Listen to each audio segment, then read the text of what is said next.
These are testing times for Imran Khan. In February, he had to cope with an aerial bombing against his territory by India. And if things had gone wrong, there could have been a serious escalation between the two nuclear powers. Instead, he seems to have diffused the situation. India was targeting what it claimed were terrorists from the Jaish organization, operating against it from Pakistani territory. A lot of people in India will see this interview with you. What message would you like to send the Modi government and the people of India? Surely the number one task of the two governments should be, how are we going to reduce poverty? And the way we reduce poverty is by settling our differences through dialogue. And there is only one difference, which is Kashmir.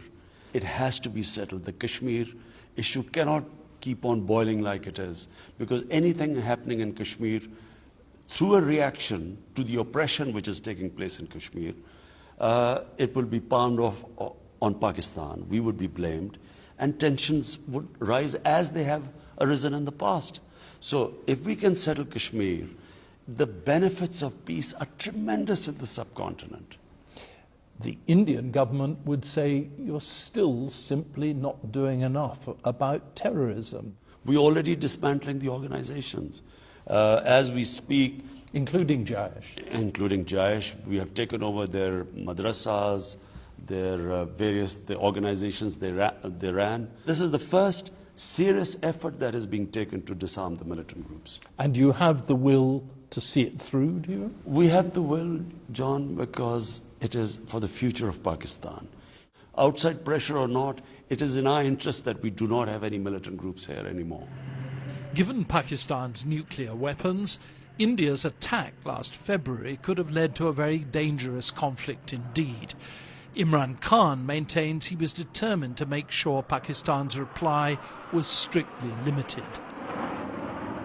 Once you respond, no one can predict where it can go from there. It could go anywhere, because had they then come back and again attack Pakistan, Pakistan would have no choice but to respond. So in that situation, two nuclear armed countries, I just felt that it was very irresponsible.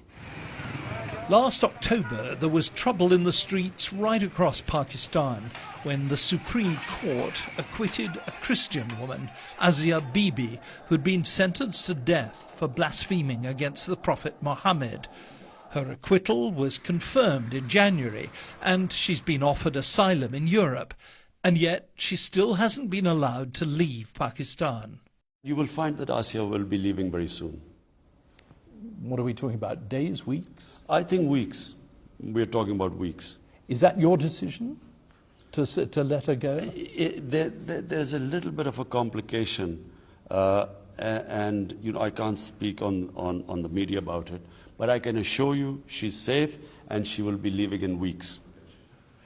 Imran Khan hurries off. Following him, the officer carrying, I was told, the briefcase which holds Pakistan's nuclear codes. John Simpson, BBC News, Islamabad.